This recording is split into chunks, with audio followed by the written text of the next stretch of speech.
What is up, maniacs? Happy Tuesday, December 27th, and welcome to the final WMMAnia of 2022. This is episode 44. I'm your host, as always, Drake Riggs, here to bring you the latest and greatest in the world of mixed martial arts when it comes to the ladies specifically. Hope you all had a fantastic holiday weekend if you celebrated, and even if you didn't, I hope you had a great weekend. Regardless, it is always a kind of fun time of year where you spread the holiday and the cheer. Look at me throwing the rhymes out right away, as I'm sure we will get some more throughout the show from our resident rhyme master. But anyway, you guys, as for the lineup today, we obviously have nothing to recap. No fights went down this past weekend, but we do have one big fight to cover on the preview. As you can see right there, no secret about it today. Rizin 40, the big super atomweight rematch, the tournament finals. Seika Izawa, the champ, the number one atomweight in the world, taking on Siwoo Park, the number two. They're fighting for that number one position. A rematch, like I said, going down at the end of this week over in Saitama. Very exciting. So we'll talk about that. That is the one fight we have to preview. Have some news, of course, just two fights plus an entire card. So that more than two fights overall, obviously, but not a lot of news. So as always, feel free to get in your questions, comments, concerns. Open forum, if you will. Yeah, floor is your guys' to steer the ship in these times where the lineup is not so big, and especially towards the end of the year, we get that a lot. So next week we will be doing the award show, as we generally like to do. I know, kind of not very planned, not well planned by me this year, as we did last year. You guys kind of helped out with some of the categories, and I guess you could throw some out there again if you want to help out, and if you want me to do that kind of thing, kind of more unique stuff, which is always what I like to do. But I really don't have any specific plans outside of the normal type of awards that we can give out, fighter, maybe performance, knockout, submission of the year, all those good fun things. Newcomer, you name it. There's a lot to choose from, I suppose. I'll figure it out, but not worrying about that today. But if you guys are here for the first time or reoccurring viewers, don't forget, like, share, and subscribe if you haven't to the channel. Follow along at MMAnia.com for all your MMA needs. And if you want to watch the live stuff like this show right here, hit that notification bell. It helps you out. Sometimes YouTube can be a little bit weird. It doesn't always work, but either hit the notification bell for the videos or the channel. I don't even know which one specifically works, but you have that option. So that's kind of where we're at today. The last week of the year. Good fun. And as I put out the disclaimer in the comments, it should be pinned to the top. Very windy today. Very windy outside for me here in the great state of Washington. So the lights were flickering right before we went on air. So if I happen to lose power, that would suck terribly. But just to let you guys know, if for some reason you pop on the stream late or whatnot, you're going to miss this, obviously, me saying it. But there's that comment pinned there so that you know if the screen is black and the stream is still going, which is what would happen on StreamYard. It is because I lost power. So yeah, that is where we're at today.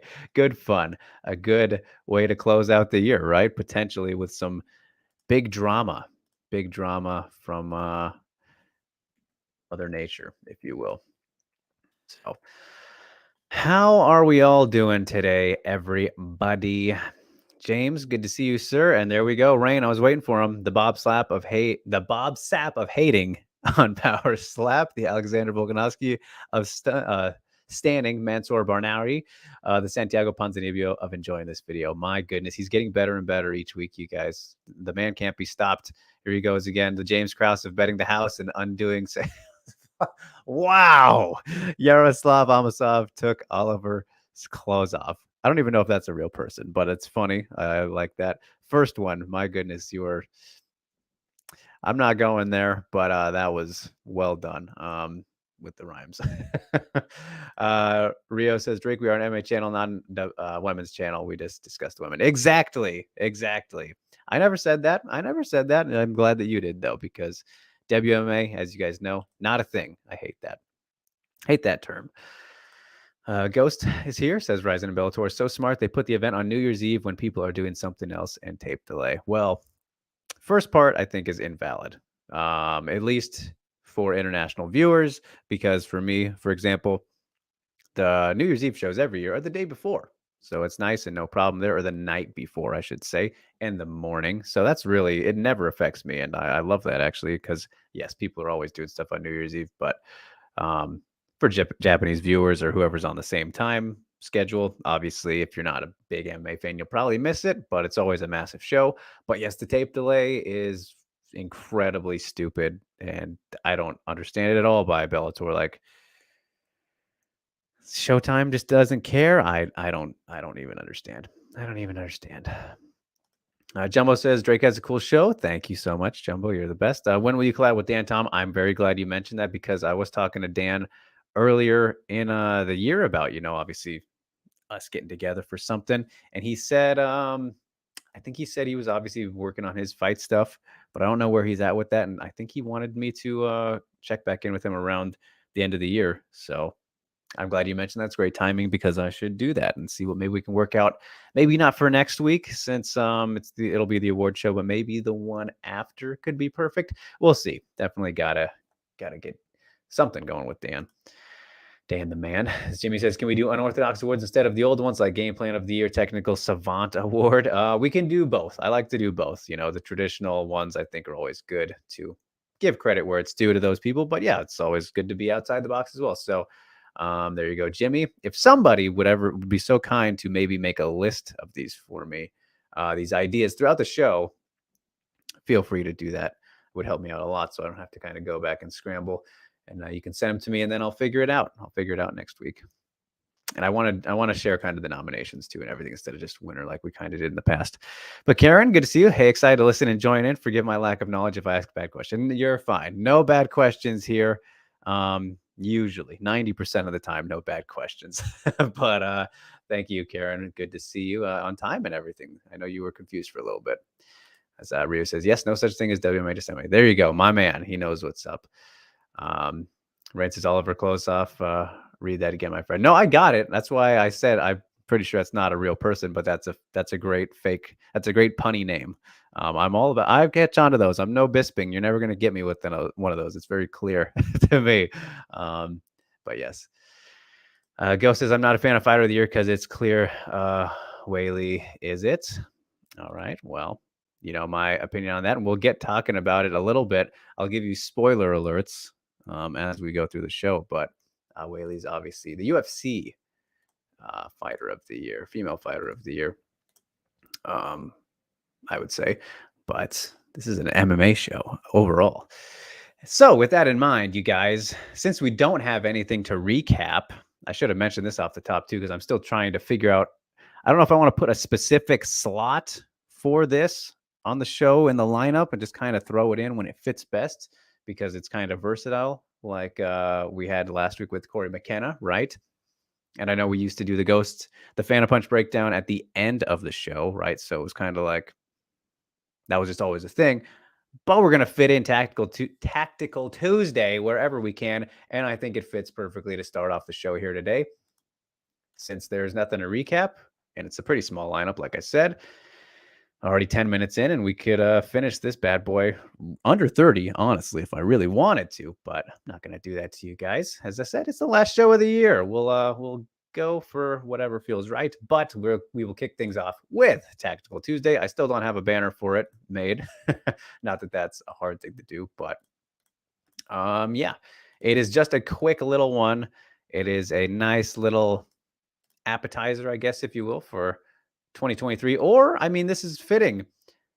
I could save this for, nah, it's fine. It's fine to kick off. I was going to say it's actually related to this weekend, Rizin 40. So I could have saved it for sure, but it's fine. It's fine.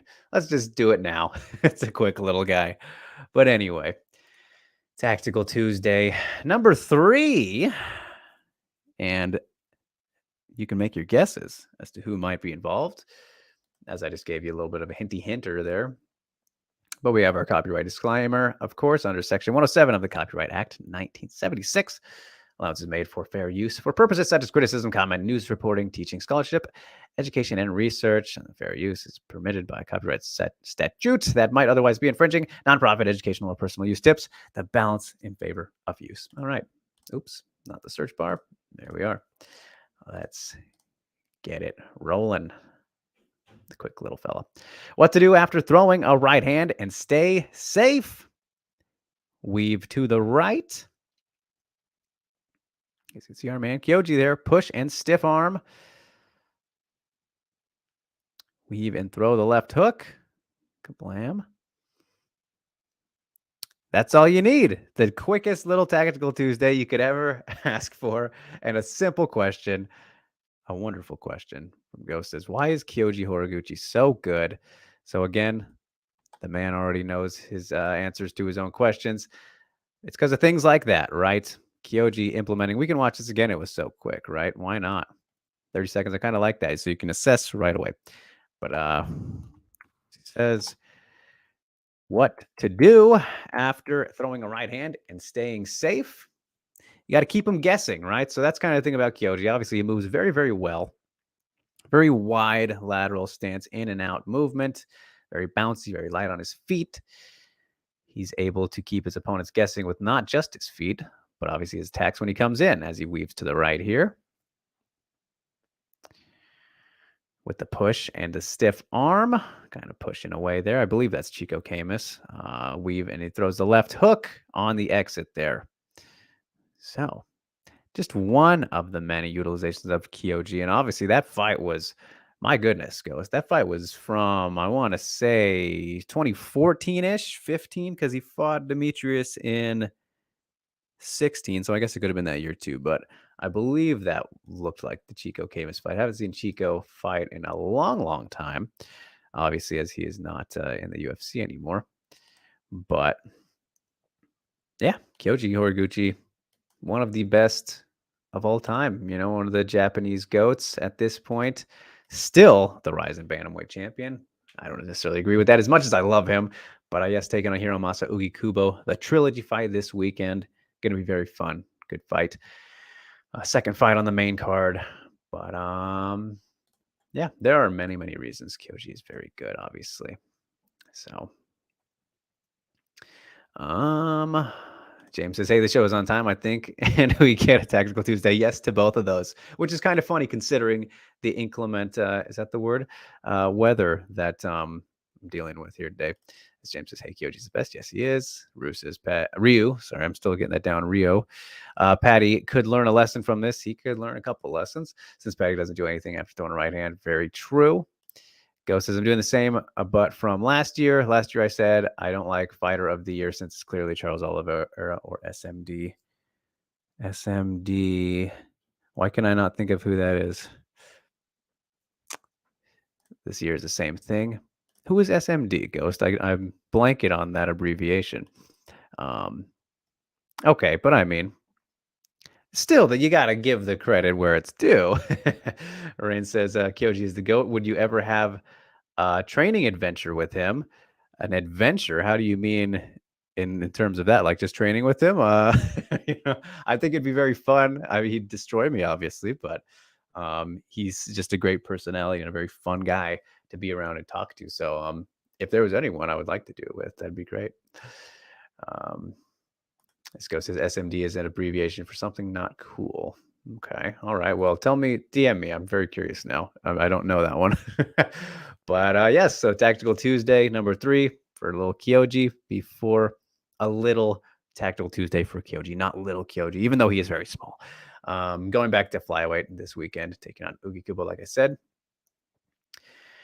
All right. So Rain, before we get to the news, he's asking who else would be Fighter of the Year. Well, I've mentioned this. We had one of the nominees on this year. One of our friends of the show, a 2-time guest, right? The Invicta champ, Jillian DeCourse, had a phenomenal year, pulling off, 2 upsets. Essentially, I think it's definitely safe to say she was the underdog in both of those, especially the Del win. And the way she did it, Jessica Del could have been right up there too, you could say, but Jillian DeCourse, one of the nominees for sure.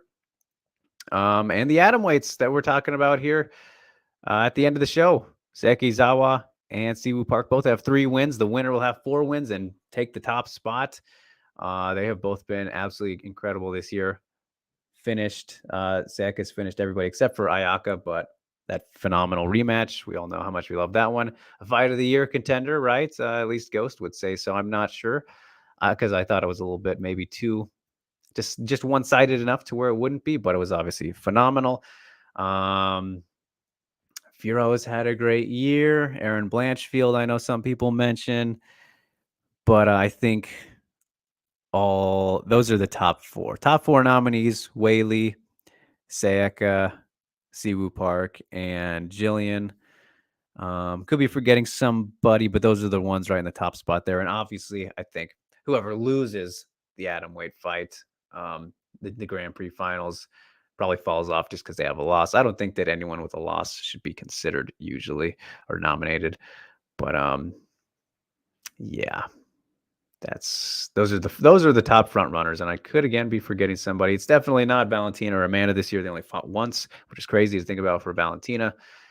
But then everybody else, like I said, is those 4 are almost entirely finishes, all huge fights, all big, names on their resume. So those are the top contenders, obviously. Rain says you were about to say Carla was about to get it if she won, which is horrible. I mean, makes sense though, right? I mean, she wouldn't have. I think she'd still be behind. She'd still be behind maybe the Atomweights, which I still think everyone else is behind. But what this year she had the Xiaonan win was this year, right? Okay, let me do a quick check. Carla Esparza.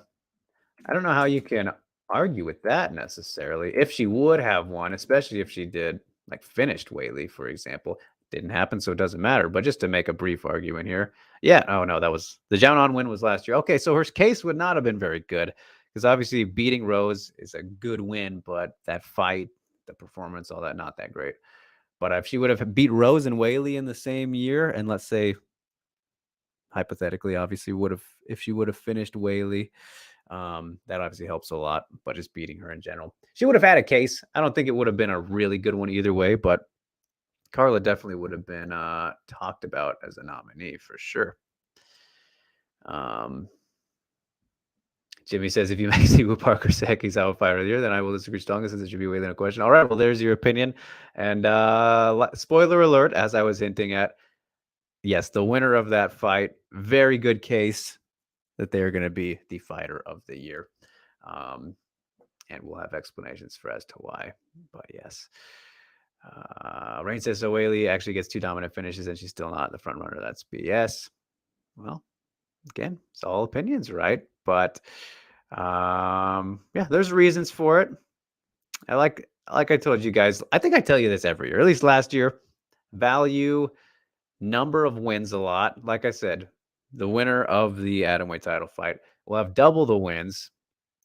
So if Izawa finishes, that would be 3 finishes for her. Very impressive stuff. All very impressive stuff. It has a win over the GOAT. Again, a second win and a very dominant performance. And then beating Siwoo Park, who has looked incredible herself. And if Park can take the top spot and you look at who she's beat this year, Kana Sakura, she beat Ayaka as well. And then if she beats Seika, I'm like, my goodness, it's very tough to disagree with, in my opinion. As Rue doesn't agree either. Whaley that's nonsense. Okay. All right. Well, you could think she's better than them, but that doesn't mean she had a better year. So we'll talk about it next week. But obviously, they all did very good this year. So, like I said, UFC Fighter of the Year. But this is an MMA show overall. And the Atomweights deserve some love. And those two have been very, very good. Very, very good. I think you guys know that. Don't deny it. So anyway, let's get on with the news now, as we have a pair of flyweights to talk about. As 125 pounds, JJ Aldrich is looking to rebound, both of these fighters are, against Ariane Lipski here, UFC Vegas 71, March 11th. So a bit a ways away. 3 months, I guess you could say, at this point. Two full ones. Aldrich versus Lipski. This absolutely has to be Ariane Lipski's last chance to stay on the UFC roster. My goodness, every time we talk about it, it's a little bit sad because the Violence Queen was legitimately one of the best flyweights in the world. This is the KSW champ before getting in the UFC. Just has not worked out. Her takedown defense and, grappling defense for the most part has just been completely exposed, non-existent for the most part. Now some decent offense, but she never goes for it, as we saw with the knee bar that one time. Great striker, great brawler. Can be, bring the violence, even though she stupidly got into that, exchange with Priscilla Cachoeira in the last time out. It just has been rough for Lipski. So if she loses here, you would think that's got to be it, even though she's generally kill or be killed, more fun than not fun. And JJ kind of has a perfect style, I think, to give her some problems, and she will fight smart and try to take Lipski to the ground and drown her there, where we've seen her drown several times. So this is a pretty bad matchup, I think, for Lipski. So yeah. Matchmaking wise, though, I guess it's pretty fine. I don't really have any problems with it in that regard. Like, it makes sense where both of these fighters are at in their careers right now. But I think this should probably be pretty safe to assume how it'll play out, which is a bummer, again, because just the whole Lipski saga has been a tough one for me, as a big supporter and fan of hers, even after the UFC. But going in, like, there was so much hope and hype for her, and she's just been one of the biggest busts, if we're going to be completely honest. It's never too late. She's still rather young, still under 30, but man, she's got to turn around here. This is like the moment to show off some improvements in your takedown defense and, grappling, which she will probably have to if she wants to beat JJ in this one, unless she just goes out there and starts just real quick, but not so sure about that. So this matchup for me, all things considered, I think it's a fine 5. Like, I don't think it's going to be very exciting because JJ will just kind of go and do her thing, which I hate to predict that or feel that way. But matchmaking wise, it's fine. Like I said, I think it makes fine sense. They're both looking to get back in the win column.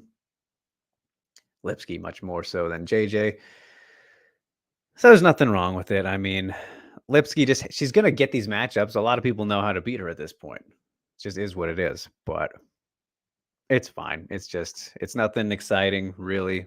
But in terms of a fight being booked, I don't think it's outlandish to put these two against each other. It's like, who else are you going to match up? Kind of, So that'll be on March 11th at the Apex. I believe, I know one of the shows isn't in the Apex in Vegas, the fight nights, but we're still doing that. I guess we're still doing that.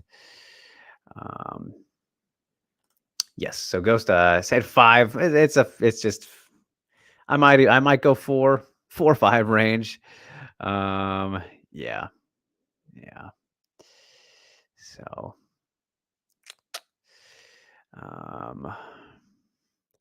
this is not what I said, Rain. That is not what I said. So you're telling me that if Carla beat Whaley and Tui, she would have been the front runner for. No, I said she would still be behind the Atomweights.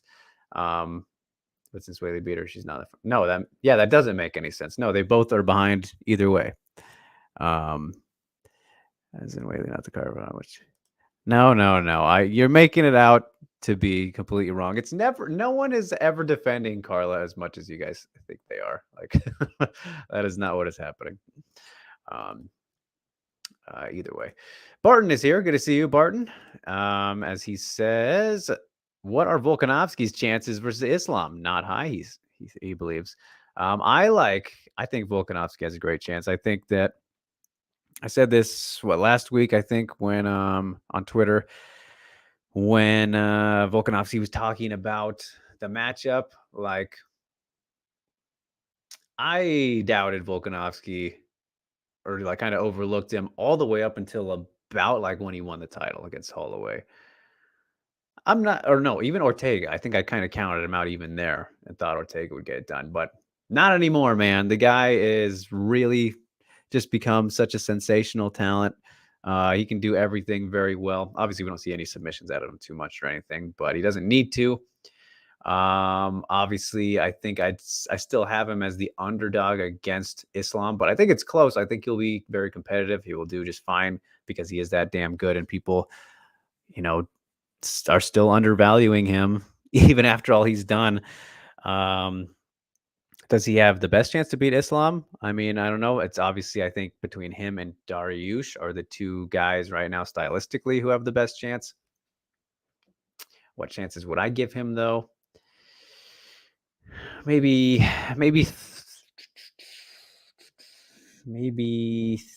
30. Maybe 30, and then Dariush would be like 40. I don't know. It's hard to say. Like, Islam he's definitely a guy who's proved everybody wrong, or any doubters wrong, with his last win, clearly. But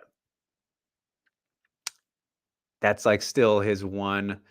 That's clearly his biggest, best win. So it's still kind of like needing to see a bit more from him, especially against these type of guys and someone as good as Volkanovski. Not to say Oliveira is not good either, but once we see more, you can kind of feel more comfortable about it. And I know he hasn't been losing or anything, and he barely gets hit and all this stuff. Yeah, I don't know. I think it's very, very compelling. I love the matchup a lot. It's very good. It's very good. Yes.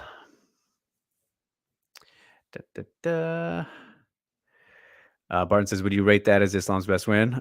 Charles, 100%. It's not even close. It's not even close. It's no question. That's undeniable. As Rio says, I don't understand what Weili could have done this year. Fight 6 more times like she did in 2017, but no one considered her fighter of the year, even though she finished 7 people that year. I'm sure that's not true. I mean, I wasn't doing the show at that time. I don't think so anyway, but Weili definitely would have been a good nominee right there that year for sure. That was obviously a sensational year for her. And what I think it was it 2020, 2019, when Xi Ming won 4 or 5, she fought a whole lot. We gave her some love and she got nominated as well. Didn't win, obviously, right, because of the competition, not as high. But if you win a whole bunch, it's obviously a good thing. And obviously, when Kevin Holland was winning a bunch, people were arguing whatever year that was. Not last year. Was that 2020 for him too, where he won a bunch? I mean, winning a whole lot in a year is always impressive. It just kind of depends on who you're beating and how you're beating them. So just 2 fights for Weili. The Joanna one is what hurts. All right, you guys. That's the one that hurts. Beating Joanna, who hadn't fought in 2 years and coming off a loss. Like, if she would have done that to Marina instead, or a top contender, then she'd be more there. And she still is. But like, what makes the case better is what I'm saying. For example. So yes, indeed. But it's not decided. She could still win. What if there's a draw? Or what if who knows? But all right, let's move along. As Jimmy has something to type. Still at flyweight. And speaking of Cachoeira, let me see here. Priscilla Cachoeira versus Sijara Eubanks has been added to UFC Vegas 67 on January 14th. So that is the first UFC card of the year coming up here in just 2 weeks. Kind of late. Short notice for this to be put together, because I don't think that there were any injuries involved here. I don't recall either one of them being on the card already. And when this was announced, there was no mention of that. So kind of weird that it just kind of came together the way that it did. Again, I could have missed something, but not totally sure.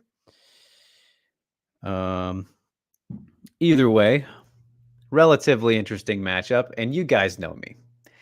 By this point, I think you should. And especially when we talk about people like Ariane Lipski and Priscilla Cachoeira, who, funny enough, are almost the same type of fighter at this point. Lipski is still a better striker, even though she lost and fought very stupidly the last time out. But as I will say each and every time that a Priscilla Cachoeira fight is in the news for whatever reasons, all you got to do, go for the takedown.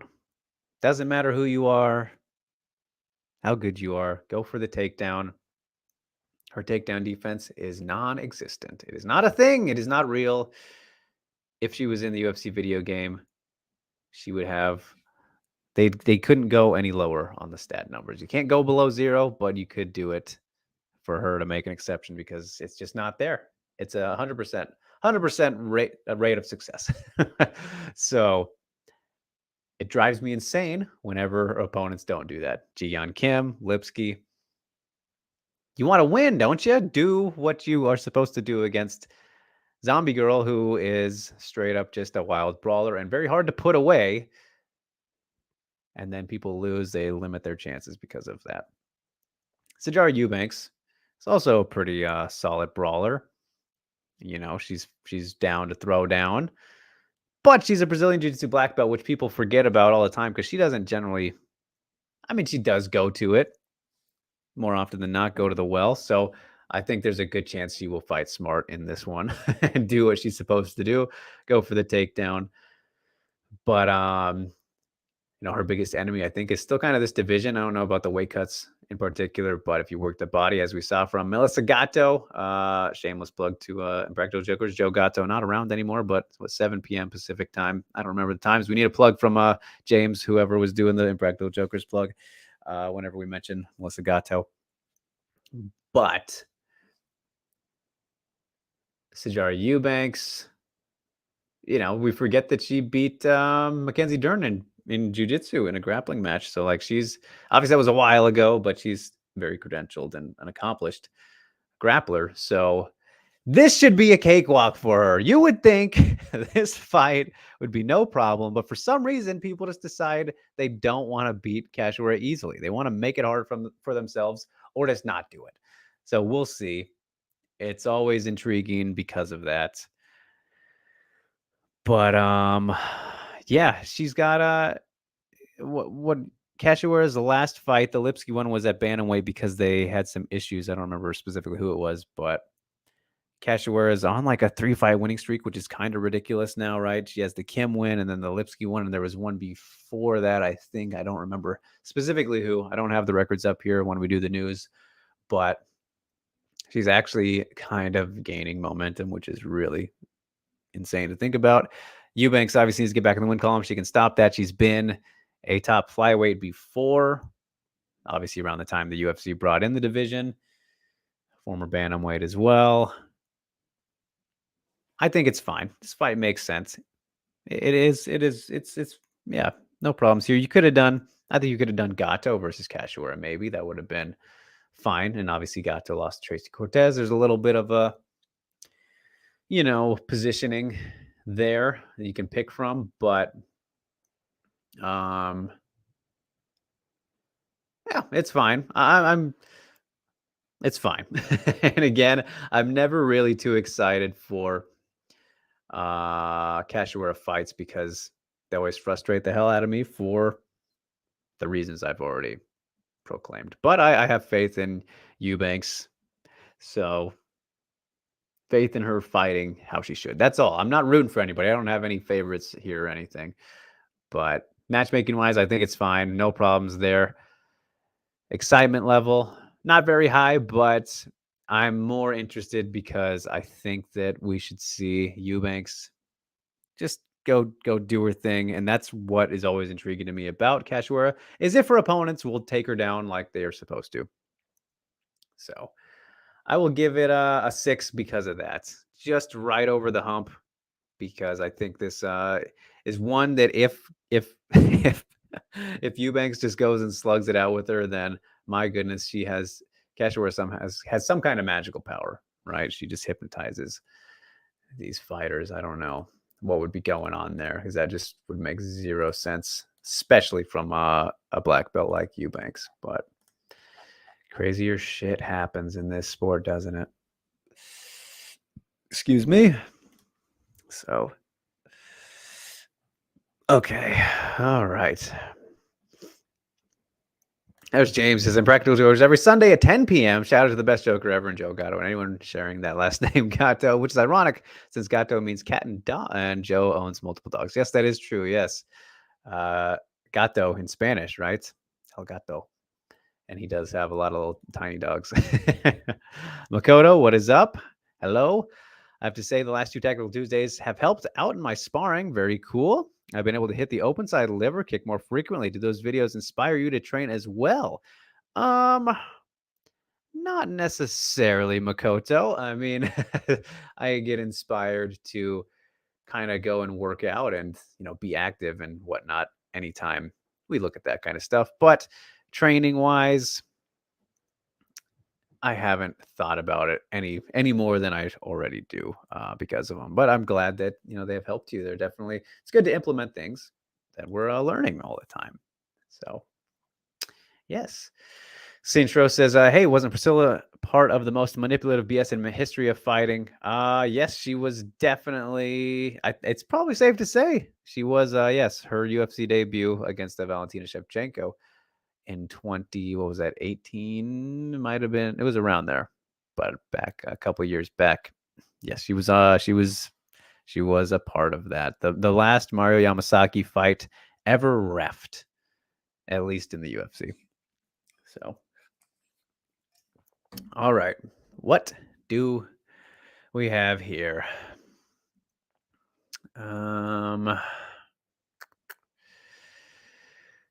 Okay, Jimmy. Well, the first part of that is invalid. I don't know how many times I gotta say it. I don't know how many times you gotta say it. Nothing about what other media members say matters for my opinions or the fights really in general, right? So I don't know why they get brought up. But you mentioned inactivity, which that's just throw it out there in general. You could say, inactivity, a case for why she lost, which I've never said I don't think she looked rusty or anything like that. She had really no signs of it in the fight. She looked fine, I thought. So what should Whaley have done? He says, if she won, she beat someone with ring rust. Okay. According to some, I don't agree with that. If she won, she beat someone with ring rust, and if she lost, Whaley was supposed to lose in most people's eyes. I don't see why. Second part doesn't make any sense. I don't get what you mean by that. Why was she supposed to lose? I don't understand that. That is all very confusing to me, Jimmy.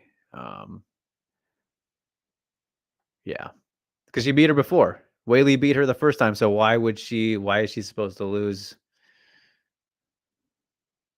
afterward? I don't get that. Now, that doesn't make any sense to me. So I disagree with that. I don't know. That doesn't make any sense. I don't think so anyway. All right. Well, let's close out the news here. Keep on the questions coming, you guys, right? We're just hitting the 40-minute mark here, just about. And yeah, still plenty of time in the show. Again, just one fight to preview. And we will get the Deep Jewels 40 lineup out of the way here, as it was announced for February 18th in the Shinjuku Face Arena building, whatever you want to call it.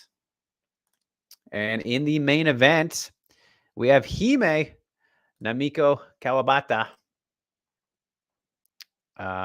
She is back as she takes on Machi Fukuda. And if you remember Hime, of course, she is the one who got that one of the biggest upsets of the year, really, on paper. If you look at it, defeating Sari Oshima, a top 5 atomweight when she wasn't even ranked.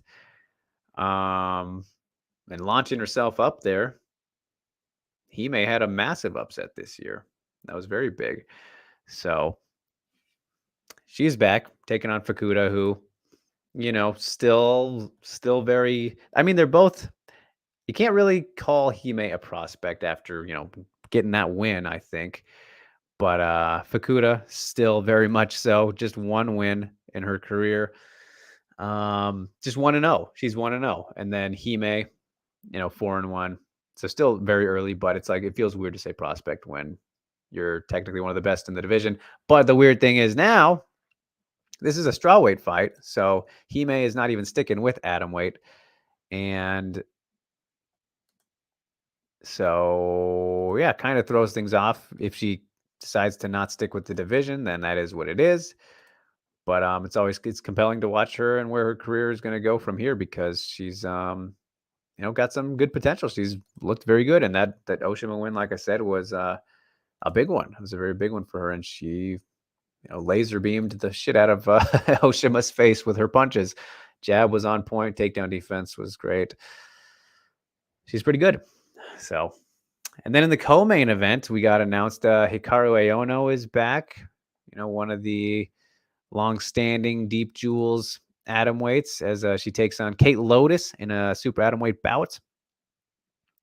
Should be an interesting one there. Momoko Yamazaki taking on Akari Kamise.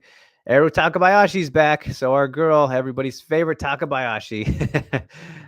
She needs to get back on track here. That's for sure. Has hit a little bit of a skid, but she's taking on Hitomi Taniyama in a strawweight bout, of course. So yeah, we'll see how Takabayashi does. Love watching her all the time, but yeah, she struggled, had some hiccups, some learning moments, but still, we know she's 19, I think, because she was very, very young, a year or so ago when we talked about her. But she's still one of the better prospects on the rise, and I think these are good learning experiences for her to have early on, especially at this stage, right? It doesn't hurt her whatsoever. But Takabayashi in action, you love to see it. Kick off the year. We got Yuko and Mayumi Aoki, Kyoko Minigawa versus Kyoki, and Mana Akagi versus Haruka Suzuki. And flyweight there to open the show. So that is 7 total fights. I'm not sure actually if the card is complete, like if we'll get some more fights announced. But as of right now, that is the 7-fight lineup, and pretty sure that Hime's fight here will be the main event. I think that's what it looks like. That's what it looks like as of right now. Again, something could come up, but that's where we're at. So curious to see how she does, as always. And then Takabayashi, of course. Aono, kind of lost faith in her as a prospect. She's been just a straight up wrestler. She's got to add more elements to her game before she can really be a threat in the division. She's been around for a good while now. 8-6, a lot of experience, but just has come up very short in the big moments because again, she's just practically been only a wrestler.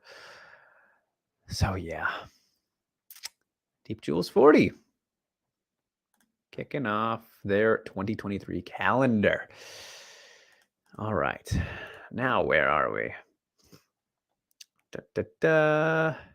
Okay, Jimmy says she was supposed to lose since most people were saying that Joanna was robbed. Disagree with that too. I never saw much of that in the whole time since then. Of course, I saw some people say Joanna should have won. It was a very close fight, very competitive.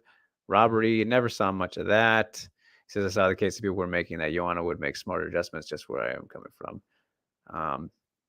Okay. I mean, I guess fair, but I don't know. I don't know about that.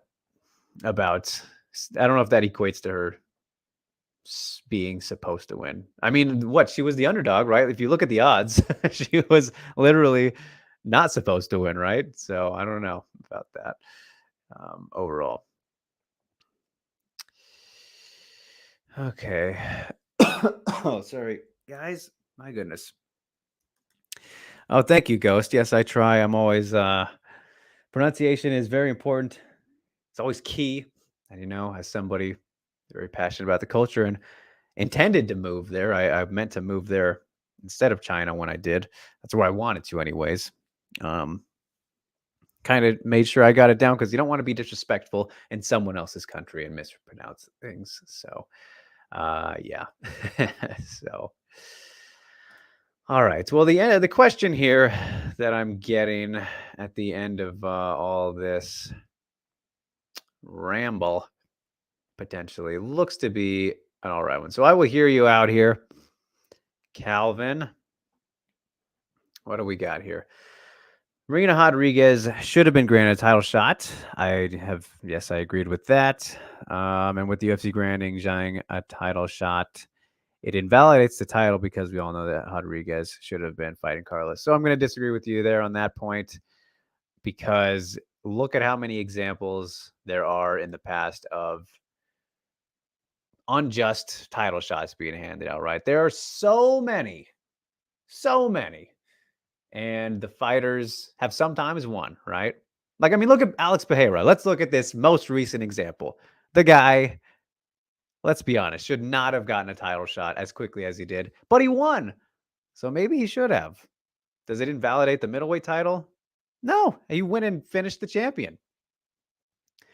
What else? What are some other examples like that? That's the most recent one you could use, right? Yeah. All right. Saying 1 and 3 in her last 4. That's factually incorrect. Believe she should have lost to Joanna in 2020. You're fair to say that, but she did not. Got a class now. And that's just not true again. I believe that Zhang accepting these undeserved title shots will have a negative impact on her career. Delusional. Why? She won. Okay. So I gave you a chance here. Do you think this is bad for Whaley in the long run since she's not equipped to be? No. No, I don't. I'm giving you this one warning here, but because it's very clear what you're trying to do. Very well masked, but this is just you can't actually believe, that. Especially when just look at the stats, watch the fight, everything. Like the Rose rematch was not an outclassing. It just wasn't. It just was not. And I don't see how her being the champion is not a bad thing. So you're completely making something up there. But yeah. James says, if I could go on an adventure with any MMA fighter, what would it be and what would you do? Stole that from Rain. Okay. All right. Let me see. An adventure.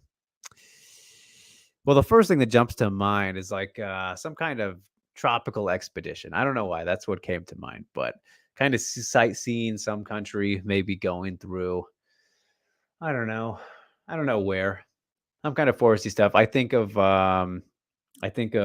Japan. Obviously, would be fun, but who would I want to go with? That's the tough part. Let me see. There's so many great choices. Oh, I mean, kind of cheating, but I might say Jesse Jess just because, friends and all. So is that I know you're not supposed to have friends as media members, but hey, it is what it is. These things happen.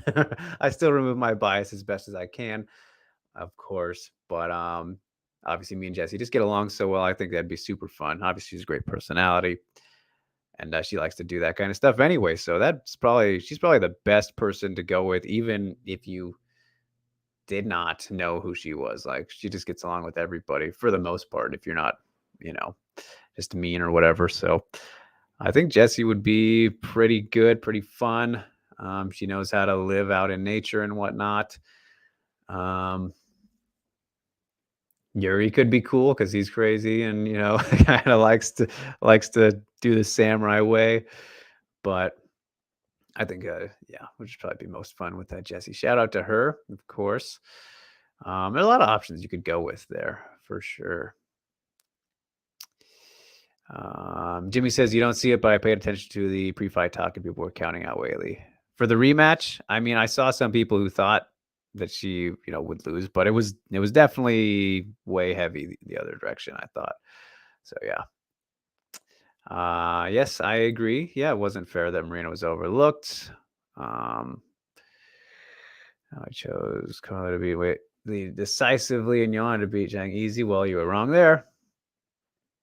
Okay, well, don't you feel that is unfair for Carla and Joanna if they have to deal with a weight bully?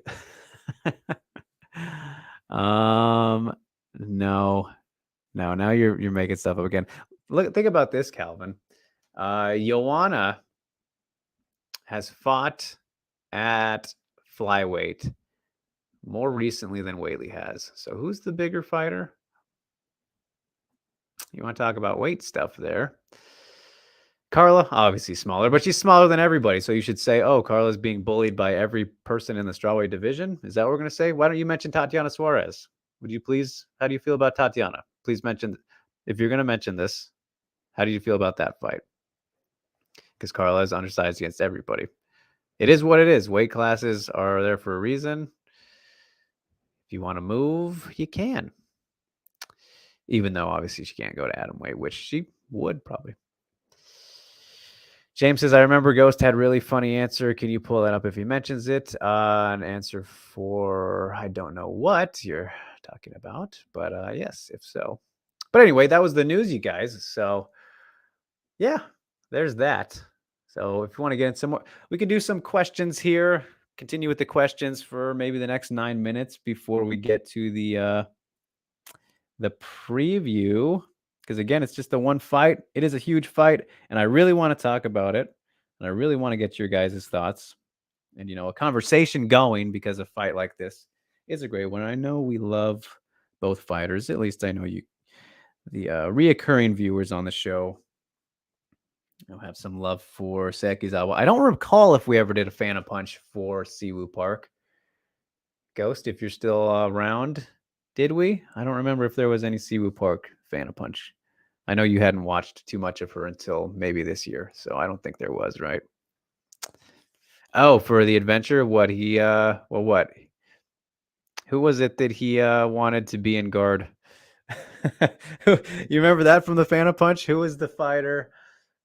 Who was that one fighter that Ghost wanted to grapple with? I don't even remember, but I'm sure that's who he wants.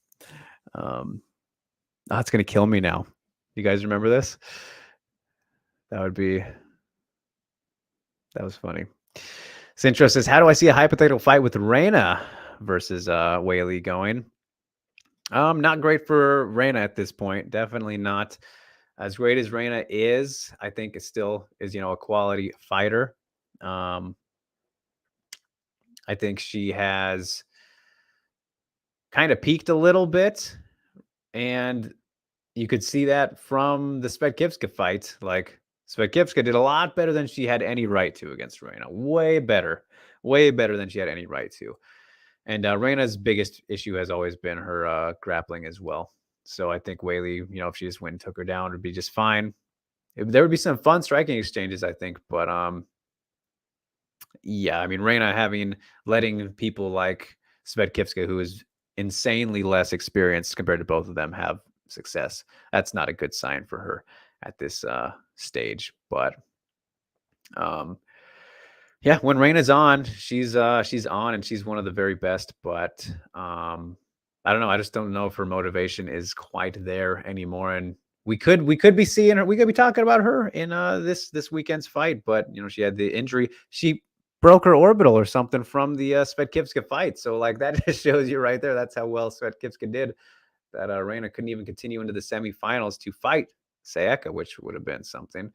But yeah, and then the size advantage obviously goes to Whaley there too. Reina is one of the bigger atom weights, of course, but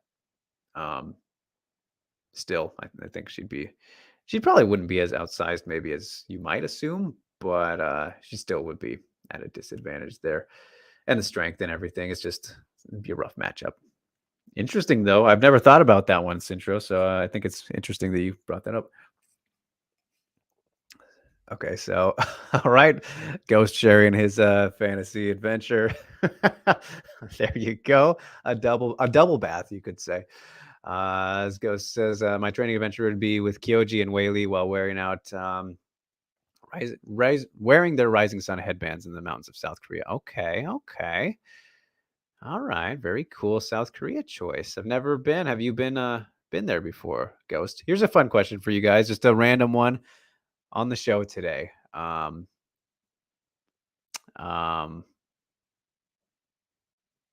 James says, "Oh yeah, it's funny. Got to read that." Well, I try not to read those things in case in case somebody stumbles upon it. I know that neither of those ladies probably will, but yeah. My question was going to be, what's kind of the best vacation spot you guys have been to? Have you been to South Korea before, Ghost? Like, where's your guys' favorite places you've visited? Let's just go with that. And he says Park sort of got a breakdown of the Panchan Phantom Punch. That might have been what I was thinking of. Yeah, she was mentioned there for their kickboxing match that they had a couple of years ago. We should have talked about that in the news when that happened, right? Did you guys see that Rena Panchan, my goodness, poor old Rena, got arrested. So she was faking signatures for posters from the match, I think, Tension and Takeru's fight. So she is in some big trouble. I don't know what exactly the specifics or like long-term ramifications could be for her, but she got arrested for that. So Panchan, unfortunately and very stupidly, we could have seen the last of her, which would be a huge bummer. Obviously one of the best kickboxers in the world, very fun to watch. Was coming off of ACL surgery, healing up from that, and then has this on top of it. So like ridiculous. Ridiculous. Sindra says the Maldives vacay spot for me. Okay, very cool. I think my parents have been there and they say it's very nice. I have not myself though. Very cool. Ghost says the South Korea thing was just something funny I'd add since neither way they're coaching. I was gonna say, yeah, kind of random, but meet in the middle, I guess, right? The South Korea is between Japan and China. Panchan Y, that was not a good story. Yeah, big time bummer, big time. She's no longer in my growth stable. That means I'll assume. Yeah, just stupid, insanely stupid. Like, I get it, you weren't fighting, so maybe you need to make some money, but there are much easier ways than that, and they take that stuff pretty seriously over there. So. Ghost says Phuket for him. Okay, very cool. Very cool. Yes, Thailand. I've heard that's a great one. I haven't been there yet either. But yeah, so. All right, guys. Well, let's just get into it then. Rizin 40 going down this weekend. The big Bellator versus Rizin themed show. New Year's Eve spectacle. Fantastic, fantastic 15 fight lineup. So good. Very excited for it. Gonna be good. Jimmy says the beaches of Los Angeles. All right, there you go. I've been to Los Angeles a couple times, but I've never actually gone to the beach there. So yeah, Rizin 40 gonna be good. Very well, not official yet, not determined, but if you guys will be watching the show and you want to watch along live, might do a fight companion over on my channel with JHK and maybe Pat. Potentially, this isn't locked in yet, but if there is a fight companion, it will be over on my channel. The event starts at 9 p.m. Pacific time on Friday, December 30th, and will obviously bleed into the overnight in the morning. So it's always a great time with the Rizin New Year's Eve shows, always event of the year quality. And this fight will be a great one. As Barton says, his dream vacation spot would be Japan in the hot springs. Yes, that would be very nice indeed. So, all right, let's get into it. Seika Izawa versus Siwoo Park. The rematch, the champ, number 1 versus number 2. Best atomweights on the planet. They've gotten so much better than their first fight. Like this is complete full circle storytelling coming together naturally because their first fight took place deep. It was on one of the big deep shows at Super Atomweight, and it was kind of to see like, all right, who's going to come on in and Rizin tryouts a little bit. They do that a little bit in deep, have the fights. Um, at the weight class, and it kind of gives you a hint because they obviously don't do super atomweight. Rizin's the only one that does super atomweight for whatever reason. Still don't know, but they can make 105 and have done that several times. So they are just atomweights all collectively. And that was Siwoo Park's last loss a year and 2 months ago.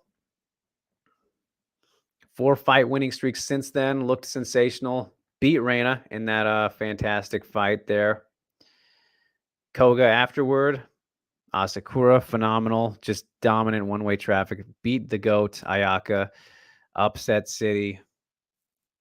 Man, just changing of the guard this entire year. And as for Seika, 5-fight, undefeated, 8-fight winning streak, but going back to the Siwoo Park, then she has the Hamasaki wins. 2 of the most incredible performances you'll ever see. The Fontoura one, my goodness, one of my personal favorites. Clearly not Seika's best, but in a way, if you want to go to the Charles Oliveira route, the Ghost Phantom path, the Laura Fontoura fight and the adversity maybe makes it better, right? The fact that she battled through some difficulties and then, was able to finish it immediately after. And this fight is fully on YouTube now. I don't think it was for like the whole time since it happened. But if you still have not seen the Laura Fontoura fight, it is just insanely impressive because of the fact that Seika was able to. She gets caught in a triangle. If you haven't seen this, right, I'm going to tell you about it. Gets caught in a triangle for practically the entire round. She's 25 years old. Just turned 25. But incredibly inexperienced in MMA still, despite being one of the best fighters on the planet now. Only got into MMA because judo got shut down by the pandemic. So she started that recently. Stuck in this triangle. Very composed. Acts like she's been there many times. Just a very, very ahead of her, years kind of approach shown there. The comfortability, if you will. Managed to slip out of it and then gets on the neck right after, follows Fontoura kind of down after some ground and pound, and gets her neck like Fontoura was on her back. Like I kind of missed it when it first happened, but she got her arm around her head, gets the guillotine. It's insane. That fight is just so kind of mesmerizing to me. The performance from Seika there to, stay composed, not do any stupid things while caught in the triangle, get out of it, and then submit Fontoura. Just ridiculous. And then Spatkivska won.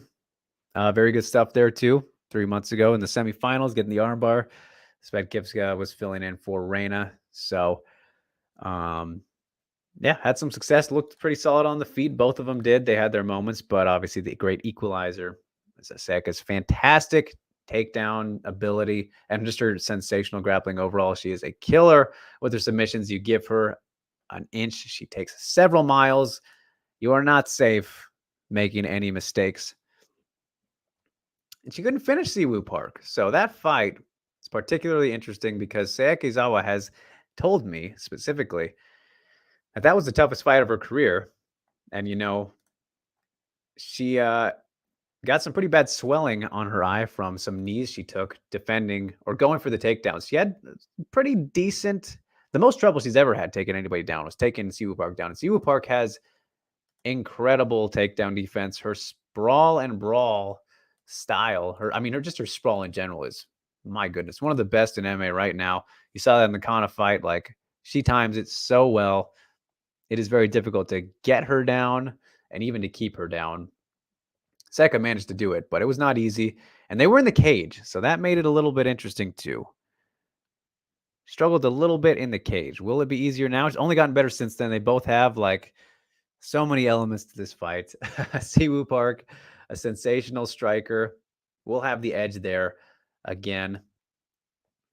Hits very hard, packs some serious power for an atomweight. Broke Hamasaki's arm with the head kicks there and defending those. It's pretty clear what each is going to want to do. Same type of thing as the first fight, but with the ring element kind of makes it a little bit more interesting, I think. Going from cage to ring, that's kind of fun. If Siwoo Park pulls this off, then we have like a totally fine trilogy fight. I think that makes sense considering like this isn't technically for the title. It should be. I don't know why they like to keep it out of the tournaments, but then they can trilogy for the title actually afterward. That'd be fine and interesting. Like these are both two very, very good fighters, obviously. Seika Izawa, relentless, has been setting up her takedowns better and better with each fight behind her striking, and she just kind of really good at getting in your face and making you uncomfortable. But Siwoo Park adapting better and better to the ring with each fight too, and just kind of the different styles that she's had to deal with. Hamasaki obviously provides something very unique no matter who you are. Kana with her wrestling shut her down nice and easily. Koga, solid striker as well, very quick and youthful. Reina, same thing a bit. So she's had to get through pretty much every type of style. Whereas, I mean, so has Seika this year. Hamasaki, Fontura with the strong grappling, submission game. So Gipska striking. It's been balanced. It has been just quite a wild ride since both of their first fights. And same height, slight reach advantage for Seika, but Park uses hers better. It's probably safe to say, just because again, much more natural striker. Fought Reina, not Reina. Fought Rena Panchan in kickboxing, as we mentioned. And that's some serious length to deal with. So if she could get past that a little bit, not that she won the fight, but she was able to hang in there. So she's not opposed to those kind of disadvantages. Let's put it that way. So let's check the predictions here. Holy shit. This is kind of amazing to me. The Tapology votes here are supremely underestimating Siwoo Park, giving her next to no chance. 92% are going with the champ, Seika Izawa. 19% believe a submission, which, yeah, that would be, if there's going to be a finish in this one, most likely it would be a Seika submission. But 92%, that's crazy. I mean, I think at this stage, just having seen how they've both done and whatnot, as of late, I think if you were to look at the toughest challenges or matchups for Seika Izawa, it would be Park followed by Jillian DeCourcy. Maybe they could be kind of 1A, 1B, but they're about right there. And who knows if we'll see that Jillian fight at any point. It would be really cool to see her get the opportunity, whether in Invicta or Rizin. But Siwoo Park has just improved so much and looked so good this year since the Seika loss. And even that in that fight, she didn't look terrible, right? She had some moments, obviously, with the knees and whatnot and timing. But yeah, Seika Izawa is number one for a reason. She is the future and the present all at the same time. Just one of the most amazing rises we've ever seen in the sport, really. So it really is going to come down to Siwoo Park just keeping her off of her, which is kind of the case for anybody against Seika because she's that damn good of a grappler. But if I was Seika, I think I would try to mix in maybe some more judo throws or some tosses here, some trips than she did the first time around because it was kind of more forward wrestling approach, going for the doubles and the singles against the cage. And like I said, so the ring element, I think, really makes this a lot more fascinating than if it would have just come into it without having seen the cage fight. That sounds funny to say, right? Having seen the cage fight, but yeah. So Karen says she loved Costa Rica when she was there last month. So many adorable animals. All right, very cool. Well, glad you had a good trip recently too. So Costa Rica, yeah, that does sound like that'd be a good one. James says, why is full circle stories a thing that MMA media loves, like the Joanna versus Carla 2 thing people were talking about before the Whaley rematch? I think it's more of a timing and history thing, James. Like, look at how like the time between nearly 10 years, nearly, was what, 8 years, 14, 7 years. I mean, a long time, right? So Rose versus Carla, that's an example too. I told you how great of a story that one was, and UFC completely fucking dropped the ball with that. But it's rare. You do not see that kind of thing very often. So it makes it a little bit more special and like crazy to see these people stick around and at the high level and you know, end up facing each other too, like both of them doing it. That's interesting. Barton asking Ghost to describe Izawa's grappling for us. All right, here we go. As Ghost says, she has a fun style of grappling, like her guard passing. You ask yourself, why on earth would you do that? That triangle that Izawa escaped was the Dead Orchard from 10th Planet, which was funny to watch. But to answer completely Barton's question, Izawa is willing to give up positions to find subs, which is not advisable in MMA, but it's fun to watch. Like it's a judoka annoying people in jiu-jitsu. Yes, she is comfortable in pretty much every position. You know, hasn't cost her yet, obviously, because she's that dangerous and methodical with her approach. But yeah, very well put. Jimmy says, is Parker a good striker? Panchan front kicked her a lot. Is that a viable weapon for Izawa to set up her takedowns? Well, we know that the Panchan front kick is one of the best weapons in combat sports. If we're going to be honest, you know, you consider her reach, height, length, all that stuff. Her front kick is just, it's like a sword. You know, like Panchan's front kick is practically a sword that you have to deal with in that division as an atomweight.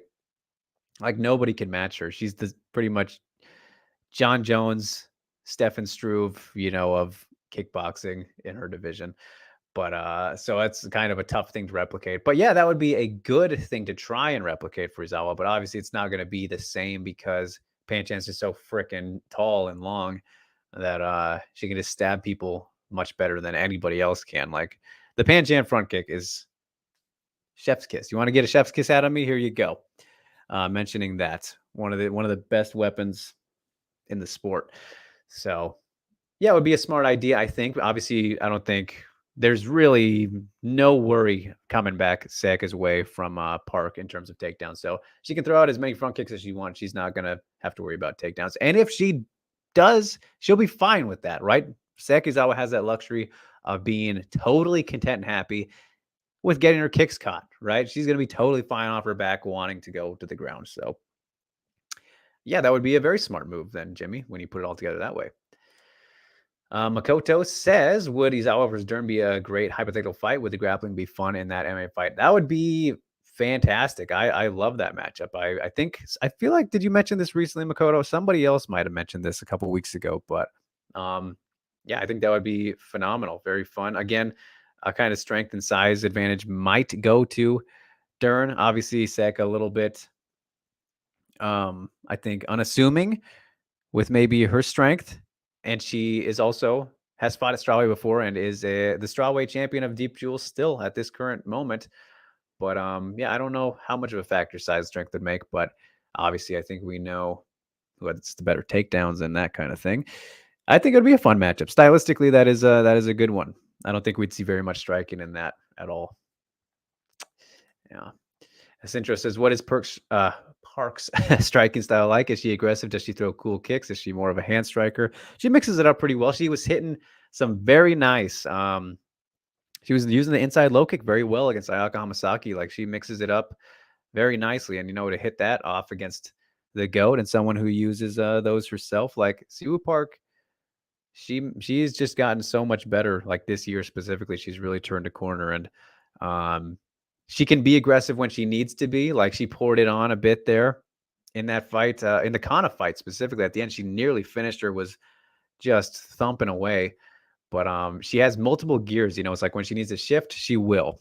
But she can do it all, man. Like she's a very versatile striker. She is very good, which is why this is a scary matchup for Seika. And like, I wonder what the odds are on this because I strongly disagree with the Tapology. You guys know me. I love Seika Izawa, one of my favorites.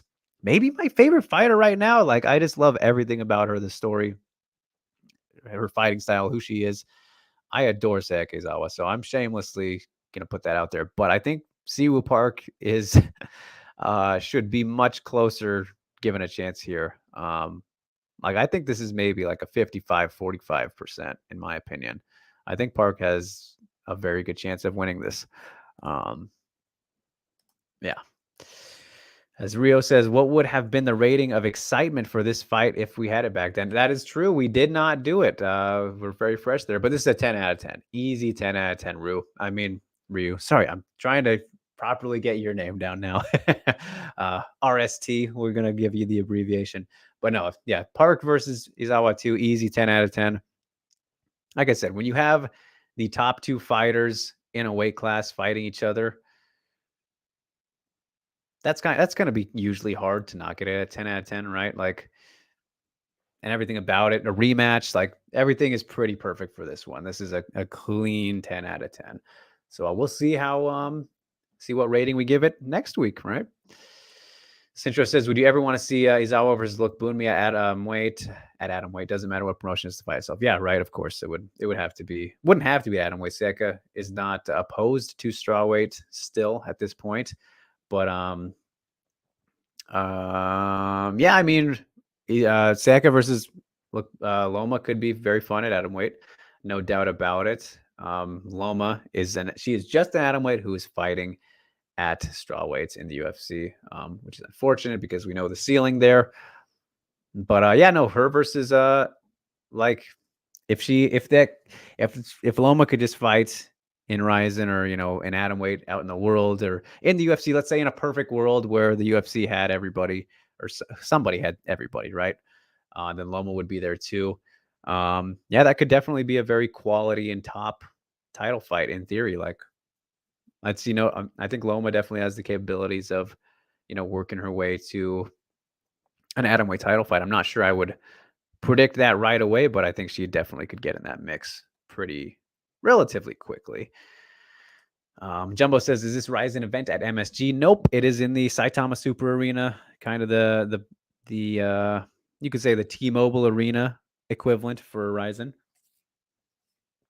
Rizin has never done an American show yet, but who knows? Maybe we'll get one sooner rather than later, Jumbo. But no, this one will be at the SSA.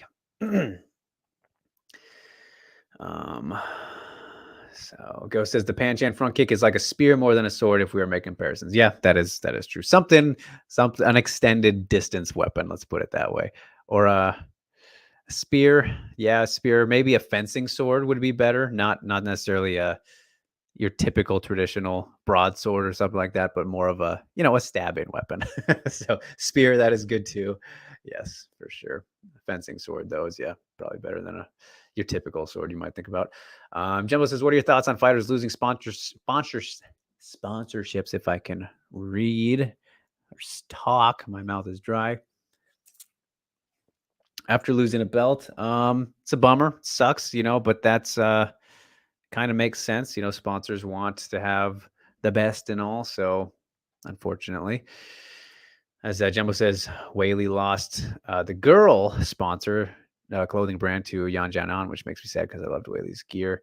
I don't know if you could say she lost it to her, but yeah, it looks like Yan has that deal now in place. Yeah, it just is what it is, right? Like, it makes sense. It's a bummer, of course, but it makes sense why they would do that. But I guess it's okay now since Under Armour and The Rock sponsors Whaley now. Yeah, I mean, those aren't bad either. And like, there's always going to be sponsors, right? They're not going to run out. But yeah, I hear you.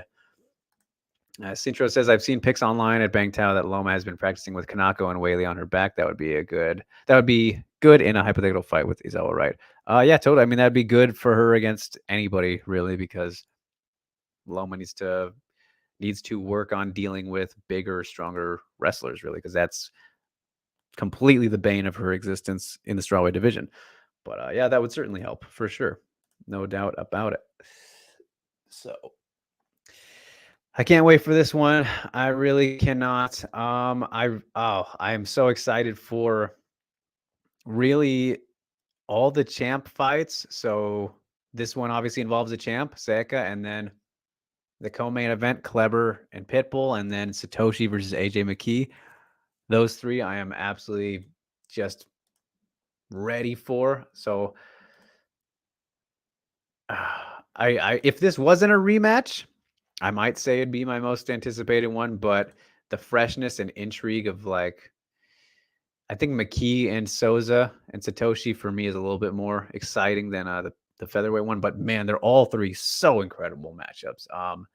Some of the best matchups of the year. Like, my goodness, whoever thought we would get to see McKee versus Satoshi? My goodness, can't wait for that. Can't wait for Rizin 40.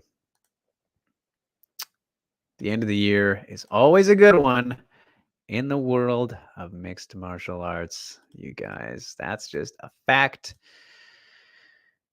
And so I can't wait for this one. I can't wait for it. I just can't do it. I can't do it anymore. I'm over. Give it to me now. Give it to me now. That is Rizin 40, you guys. Just a one fight, but man, it's a goddamn good one. And we'll talk all about it next week on the award show. And maybe hand out an award to the winner. We'll see.